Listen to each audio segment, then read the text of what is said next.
Radyo natin nationwide, serving the Philippines. This is MBC Media Group's Radyo Natin Nationwide, a member of the KBP. Radyo natin nationwide. Magninyog ka ba? Gusto mo bang palaguin ang iyong negosyo? Sagot ka ng Masaganang Coco Buhayan School on the Air on Coconut Production and Processing. Matuto ng tamang kaalaman at mga paraan sa pagtatanim, pangangalaga, pag-ani at pag-develop ng iba't ibang produktong hango sa niyog. Lumahok sa libreng pagsasanay on air. Handog sa inyo ng Radyo Eskwela, hatid ng Department of Agriculture at Agricultural Training Institute. Makinig na sa Masaganang Coco Buhayan School on the Air on Coconut Production and Processing. O, huwag liliban ha, dapat laging present. Matuto ng tamang kaalaman at mga paraan sa pagtatanim, pangangalaga, pag-ani at pag-develop ng iba't ibang mga produkto hango sa niyog. Makinig na at lumahok sa libreng pagsasanay on air. Handog sa inyo ng inyong Radyo Eskwela. Hatid ng Department of Agriculture at Agricultural Training Institute. O, huwag liliban ha, dapat laging present. Ito ang Masaganang Coco Buhayan School on the Air on Coconut Production and Processing. Alright, at syempre isang magandang umaga mga karadyo natin, isang masaganang Coco Buhayan sa ating lahat. Happy Tuesday once again at syempre ako talaga namang sabi nga ay long weekend is over, karadyo natin. Ayan, kaya hello na muna sa ating real world. Ayan, well, anyway, bago natin simulan ng mga bagay-bagay, nako ito muna, batiin ko muna at ipabati ko muna ang aking mga kasamahan ngayon, si Coco Pasing. Nako, magandang umaga. Magandang umaga sa iyo, partner. Magandang umaga sa iyo din, Coco Maring. Parang mayroon pa tayong separation anxiety dahil sa long weekend. So, ano ang mga partner? Kasi napakahaba ng naging bakasyon natin. Kaya parang, ito na yung real world natin, yung pagpasok natin ngayong araw na ito. Babatiin ko lang po yung mga naiwan ko sa bahay, yung mga katrabaho ko yun po sa opisina. Magandang umaga po sa inyong lahat. Ayan, alright, ayan. Coco Marie. At syempre, samahan niyo pa rin po kami sa isang oras na makabuluhang talakayan at kwentuhan na may kinalaman sa pagsasaka at pagproseso ng nyog. Tayo ay mapapakinggan tuwing araw ng Martes at Biyernes mula alas 11 hanggang alas 12 ng tanghali dito lamang sa 105.7 FM Radyo Natin Buwak. Ayan. At syempre ka-partners, no, dahil tayo rin po napapanood sa ating pong Facebook Live ng Radyo Natin 105.7 Buwak Marinduque Facebook fan page at sa iba't iba rin mga Facebook pages din po tulad na lamang po ng ATI Mimaropa. Yes. At sa mga Facebook pages din ng PCA Marinduque. At syempre, no, dahil tayo rin po ay napapakinggan mismo sa live stream po ng radyonatinfm.com/buwak para po kahit saan naman kayo, kahit nasa ibang lugar, abay, pwede niyo po kaming mapakinggan. And please don't forget na matumutok din po kayo kung kayo po may mga radyo o di kay transistor radio, tutok mo lamang yan sa 105.7. Yes. At syempre, isang yes, partner.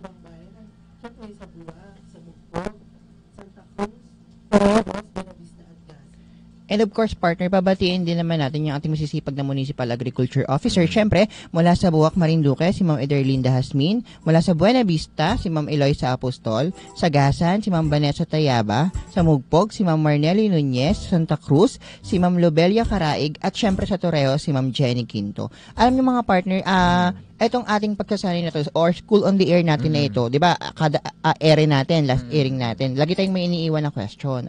At dun sa akibat ng pag-iwan natin ng question, syempre may mananalo doon. At kasama ng pagkapanalo nila na 'yon, meron silang load na makukuha. Syempre nung last airing natin, may iniwan tayong question doon.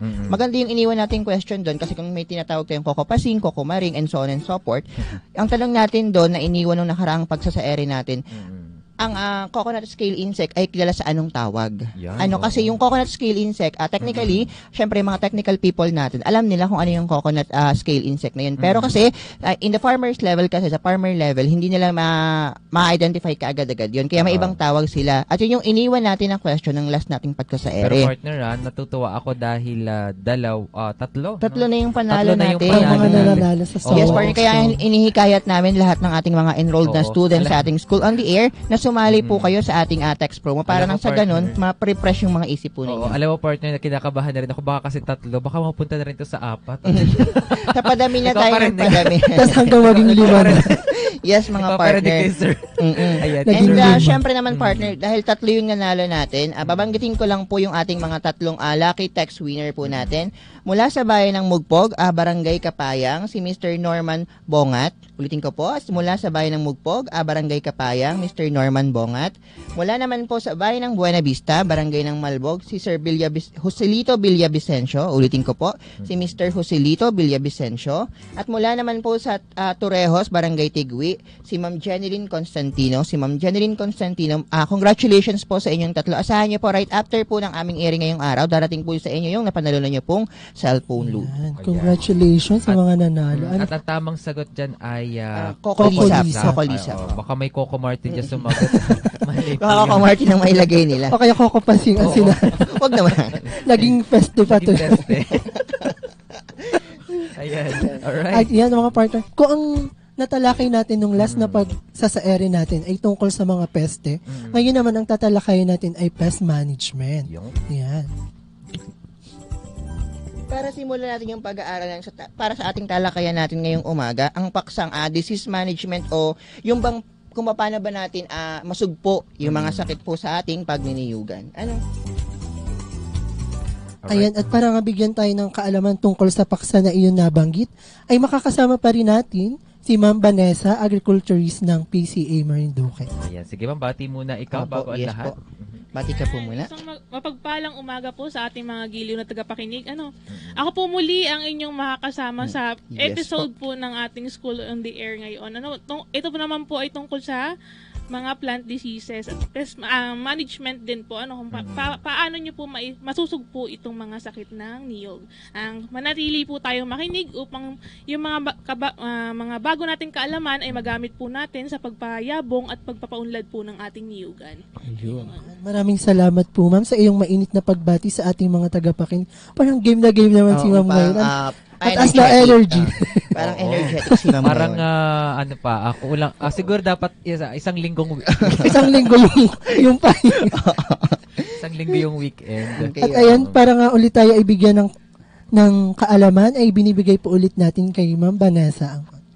Ayan. Good morning po sa lahat. Ang ating pong pag-uusapan ngayon ay tungkol naman po sa sakit ng niyog. At ang mga pamamaraan po kung paano po ito sugpuin.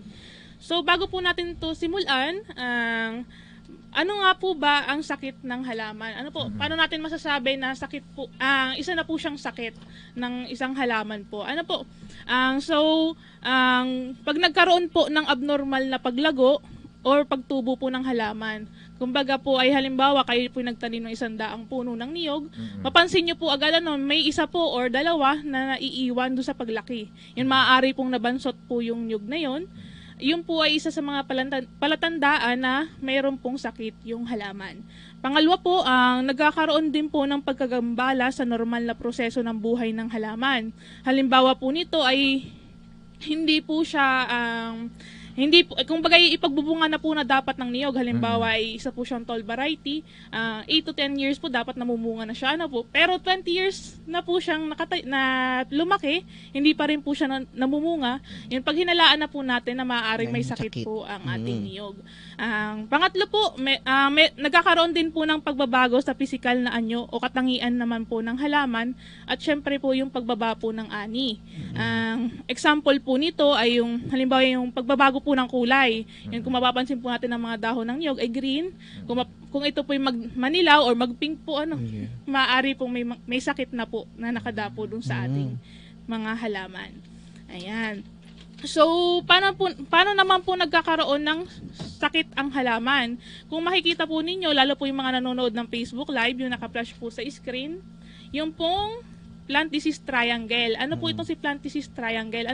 Isa siya isang konsepto na ginagamit po natin para po mas madali nating may paunawa po sa mga farmer kung paano ba yung 3 factor po na nakapaloob dun sa triangle na yun nag-e-interact sa bawat isa upang magkaroon ng isang sakit. Yan. Kung makikita po ninyo yung sa plant disease triangle, meron po siyang 3 elemento or factor. Una po dyan yung host. ano po yung host? Ito po yung halaman. Kung makikita po ninyo, ano po, gaano ba yung halaman po, gaano siya kabilis kapitan ng isang sakit. Yan, isa po siyang factor. Tapos pangalawa po ay yung pathogen. Ano po yung pathogen? Ito po yung mga mikrobyo na nagdadala po ng sakit sa isang halaman. Yan. Makikita po natin kung halimbawa yung pathogen po, gaano po siya kalala or nakakapinsala sa ating halaman. Pangatlo po na factor ay yung environment. Yan. Importante rin po siya dun sa plant disease triangle. Ano po? Kasi kahit man meron tayong host, meron din tayong pathogen, pero yung environment po niya ay kumbaga example dito ay hindi siya kanais-nais para dumami si pathogen. Kung halimbawa po tag-init, yan. Example lang po siya ha.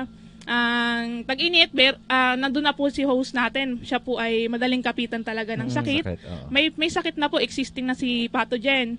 Pero hindi pa siya dumadami kasi hindi favorable yung environment niya. Halimbawa, umulan, yun, doon siya maaaring dumami po. Yun yung sample po na nung plant disease triangle, ano po, kung paano sila nag-i-interact, silang tatlo. At kung doon sa tatlong pong yun, mawala po ang isa, ibig sabihin po, wala pong hindi magkakaroon ng sakit ang isang halaman. So, bakit po natin naman kailangan pag-aralan ng sakit ng halaman? Yan. Di syempre po, kagaya din nung sa pest management nung natin nung nakaraan, importante po na magkaroon tayo ng sapat na kaalaman at agad po nating malunasan pag nagkaroon po tayo ng nakakita po tayo ng mga senyales or simptomas po sa ating niyugan. Ano po? At sa gayon po, pag naagapan po natin at naiwasan po natin yon, ma-achieve po natin yung production po ng isang niyugan. Ano po? May itataas natin ng ani para sa mataas na kita ng magsasaka. Yan, maiwasan po nating masira ang mga parte ng halaman. At mapangalagaan din po yung halaman para sa magandang kalidad po ng bunga. Gayon din po ay di syempre yung sa kapaligiran naman, ano po, maproteksyonan natin yung ekolohiya po ng ating niyugan. Magkaroon po ng balansing populasyon ng peste at mga kaibigang kulisap. At sa gayon din po, ligtas ang kapaligiran para sa masaganang sakahan. At so ano po yung mga dapat po nating malaman bago po natin simulan yung talakayan natin ngayong araw na ito? Ano po? Dapat meron importante po na makilala po natin si sakit. Maunawaan po natin kung ano pong pathogen ba ang nagiging sanhi ng pagkakaroon ng sakit. Paano siya dumadami. Ano po yung mga senyales or sintomas po o yung pinsala po niya na ginagawa sa isang niyog. At syempre po yung pamamaraan natin sa pagsugpo nun. Ano po ba yung mga dapat natin gawin? Agarang gawin para po malunasan natin yung sakit po ng niyog. So, meron po tayong 4 na sakit ng niyog na tatalakayin ngayon. Ano po? Unang-una po ay si coconut bud rot. Ano po ang sanhi ni coconut bud rot? Ang sanhi po niya or yung causal organism po niya ay si Phytophthora palmivora. Ano po ito? Ito po isang uri ng mikrobyo o amag na nagiging dahilan ng pagkabulok ng ubod, maging pong pagkabulok din po ng kanilang bunga. Ito pong amag na ito ay isa po siyang water mold. Ano po? Ibig sabihin, pag sinabing water, nabubuhay po siya sa tubig. Yan. Itong causal organism po ay maaari pong kumalat or dumami sa pamamagitan po ng hangin, ulan, or maging po yung insekto. Pwede po siyang dalhin ng insekto at maging din po yung mga aktibidades po ng mga tao. Kagaya po na, halimbawa tayo pumunta sa isang farm na meron pong ganitong fungi, dilipat po tayo sa isang farm, yun, pwede po nating madala po yung amag po na yon. Ito pong amag na ito ay inaapektuhan po niya lahat po ng edad ng niyog. Ano po? Pero ang mas susceptible po, ibig sabihin, mas madaling kapitan po yung mga bata pa. Lalo na po yung mga nakatanim sa medyo mababa ang mababang lugar at saka din po yung basa-basa. Yan kasi nga po si fungi po ay water mold siya. Doon po siya nagsisimula. Yan. Ano naman po yung mga sintomas ng bud rot? Una po yung pagkalanta po ng palaspas. Ito po yung nagsisimula ay dun sa unopened leaves po ng niyog. Ano po? Siya ay magsisimulang magkulay brown at saka ang babalukot. Yan. Tapos after po nun, magsisimula po siyang mabulok. Hanggang kung halimbawa po kayo nakapansin po sa isang niyugan, pag binunot niyo po si palaspas, madali po siyang mabunot kasi bulok na po siya dun sa pinakapuno po niya ay. Ano po? Pangalawa, yung pagkabulok po ng ubod. Kaya nga po siya tinawag na coconut badrat kasi ang pinupuntirya po nito ay yung ubod ng niyog. Kaya po pag halimbawang nabulok na po si niyog, ay yung ubod, patay na rin po ang niyog. Ano po, hindi na siya maaagapan. Yan. Pangatlo po, nagkakaroon po siya ng mabahong amoy. Palatandaan din po ito. Ano po? Yung parang pagkabulok na amoy. So, bacteria yun, ma'am, Yan, no? kasi bacteria po siya. Yan. Yung kalimitan po, yung sa early detection natin, yung halimbawa po, magkaroon tayo ng paunang lunas, madalas po siya ay hindi, madalas po siya imposibleng gawin. Kasi po, ang nangyayari, once po maapektuhan si puno ng niyog, namamatay po siya agad. Kasi doon po siya agad sa pinakagitna kung saan siya sumusuloy yung ating ubod. Yun po agad ang pinupunterya niya. Ano po? Parang puso na agad yung Yes. na ano. Oo. Puso na agad. Puso Diretso na agad sa Broken heart puso. lang yung Siya partner agad na natin. ano. Yan. Ayan. Kapag po naman yung plantasyon po ninyo, yung inyong lupa ng niyugan ay kalimitang naiistakan ng tubig. Ito po yung mga prone po sa ganong fungi. Ano po? Lalo na po yung mga puno niyog na naiistakan ng tubig. may stagnant Yun, water. tsaka mababa po yung temperatura. Ano po, yung mga 24 degrees Celsius or mas mababa pa po doon, mas madali po silang kapitan ng ganitong sakit. Yan. At yun nga po, nabanggit ko po kanina, once po maapektuhan, mababa po ang tsansa na makarecover po ang ating niyog. Ang niyog. Kasi Yes. yung ubod kasi niya kaagad yung pinapatay, tinatarget. Hindi siya nagsimula sa Hindi siya ugat. nagsa-down sa ugat, hindi. ugat. Sa ubod kaagad Grabe, siya. no? Ang parang, ito pala yung una, no? Una pa lamang ito, coconut bud. Parang ang tindi na agad. Ang tindi Yes. niya pala. Kasi hindi lang natin Nakakamatay siya po siya. makikita kaagad outright kasi di ba sa ubod, usually covered pa siya. Hindi natin siya makikita. Pero pag monitor na natin, di ba sabi kanina, isa yung mabahong amoy. Indication na yon na probably meron ng sakit yung ating mga halamang niyog. Tapos, lalo na sa mga tall variety, hindi naman agad natin makikita yung Hindi ubod namin nun. makikita yung tuktok. Kasi Kasi kailangan pang masyadong kaya mataas. okay din na maging mapagmatsyag tayo sa pagpaparm tayo, pag namunta tayo sa niyugan. Pagmatsyag tayo, pag may naamoy tayong hindi kaaya-aya dun sa lugar, ay baka maaaring may sakit na yung ating mga halaman. Ito ay delikadong kainin, ma'am, no? Tama po. In case ngo na walang alam yung iba. So, talagang pag sinabing mabahong amoy, pagkabulok ng ubod, no, lalo-lalo na. So ito'y medyo delikado sa mga kakain po nito. Yes, and as much as possible, 'di ba yung bunga din affected na rin siya yes. according dun sa ano. Siyempre, pag yung bunga affected na siya ng sakit, huwag na rin nating kainin, i-consume. Hindi na siya advisable kasi baka mamaya kasi wala pa mang research study tungkol sa nangyayari sa katawan ng tao. Pero just the same, delikado pa din yan kasi sakit siya ng halaman. Kasi Ano? bacteria, no? Ayan. Alam mo naman ngayon sa panahon ngayon, dapat na talagang mag-ingat yung mga tao kasi Oo. madami yung kung anong sakit ang Ang lumalabas. ngayon. Malabas. Nako, paano naman kaya, ma'am, ang pagsugpo nito? Yan. Sa pamamaraan po ng pagsugpo po nito, ang unang-una po yung pagpuputol po ng mga punong bulok na ang ubod. Pag halimbawa po kasi syempre bulok na po si ubod, patay na po talaga si niyog. Ano po, mas maganda po, mas mainam na putulin po agad itong niyog para hindi po kumalat sa ibang mga katabing niyog po. Pangalawa po, pagsunog ng mga apektadong ubod at bunga. Yan. Pangatlo, yung pagtuturok po or pagbobomba ng mga pesticides. Halimbawa po ng mga pesticide na ito, yung alate, Postjet at Redomil. Ang kalimitan pong tinuturokan nito ay yung nasa paloob po ng 20-meter radius po. Simula dun sa infected na niyog. Ganoon din pala siya. At Para syempre po, prevention na syempre regular din po yung pag-apply po ng mga organic at biocontrol agent kagaya po ng trichoderma. Ayun. At inaano din naman po natin yung dapat yung farmer po ma-adapt po nila yung proper spacing para po maiwasan din yung yung high density planting po natin na ang Kung saan 5 by 5 meter may pagitanan pa na isang niyog. niyog. Yun. Mabilis Iwasan kasing po natin. kumalat yung mga sakit. Yung nataas pa lang yung isang nyog, may kasunod May na kasunod siya. na agad. So yun ang advantages kapag may spacing yung Yes. Yung natin. proper Oo. spacing po. Kasi yung iba nangihinayang, no? Ayan, pero Sayang sa space.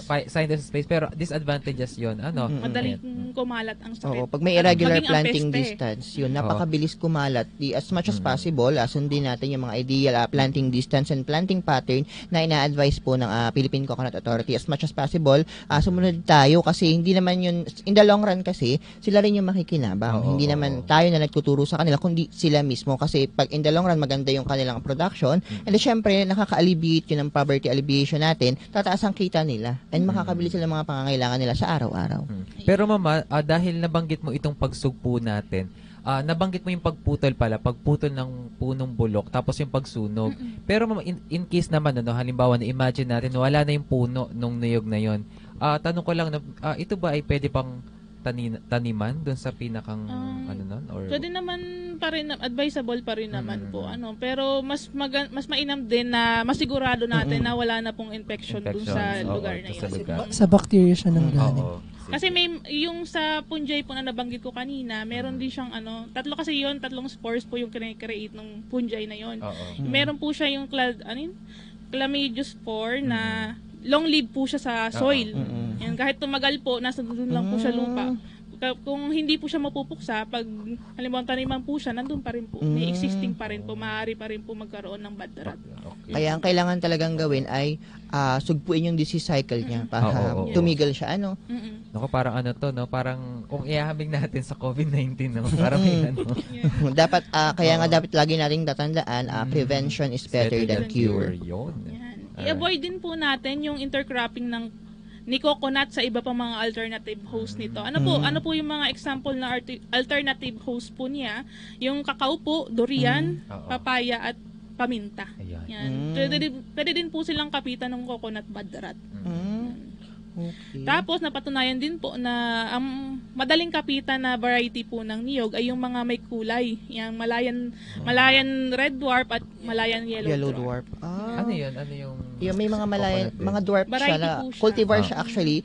Ang variety natin, dalawa lang siya, yung tall at saka dwarf. Yung mga sinasabing Malayan red dwarf, Malayan green dwarf, ganun. Yun ay mga cultivars ng coconuts. Okay.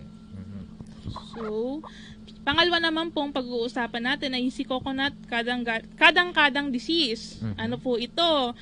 Yung word na kadang-kadang po ay isang Bicol term na gadan-gadan or dead. Ibig sabihin po sa Tagalog ay patay or mamamatay. Yan. Bakit po siya nakuha sa Bicol? Kasi po itong si coconut kadang-kadang disease, doon po siya nagsimula, doon po siya na-discover sa Bicol region po. Yan. So ano po ang sanhi nitong si coconut kadang-kadang disease? Ang causal agent po nito ay yung coconut kadang-kadang viroid. Ano po si viroid? Siya po ay parang kahintulad po ng isang virus na nagiging sanhi po ng or abnormalidad po ng niyog. Ano po? Pag sinabi po kasi viroid, hindi po siya yung narinig natin ng virus, iba po kasi siya. Pero magkahalintulad po sila. Yun nga lang po, itong si viroid ay kalimitan po nakikita ay sa mga halaman. Siya po ay virus ng halaman kung tuusin po. Yan. Ito pong si kadang-kadang disease ay nag-iisang reported na sakit na naging dahilan po ng malawakang pagkalugi po, economic loss po ng ating niyugan dito sa Pilipinas. So, paano daw po siya nakukuha? Wala pong nagpatunay ng mga eksperto kung paano siya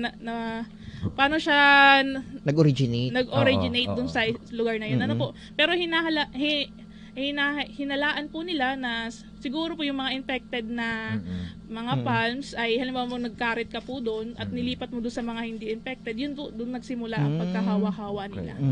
Yan. So ano po yung mga alternative host din po ni kadang-kadang disease? Pwede rin po siyang kumapit kay anahaw, buri at mga African oil palm. Palm trees din pala siya. So ano naman po yung sintomas ni kadang-kadang disease?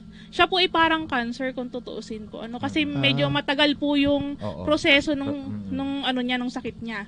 So may tinatawag po tayong tatlong stages nitong kadang-kadang disease. Una po yung early stage na umaabot po ng 2 hanggang 4 na taon. Ano po yung mga sintomas or senyales po na doon sa early stage po ni kadang-kadang disease? Una po ay mapapansin po ninyo yung mga newly developed na knots ng ating niyog ay mas bilog na bilog po. Kung halimbawa ang inyong niyog, alam nyo po ang binubunga ng inyong niyog ay medyo pahaba, magtaka na po kayo bakit po siya naging bilog. At yung sa pagka very rounded po niya yun, meron din po siyang mga parang balat sa paikot po dun sa niyog. Yan. Tapos nagkakaroon din po siya ng paninilaw ng dahon, mga spots po.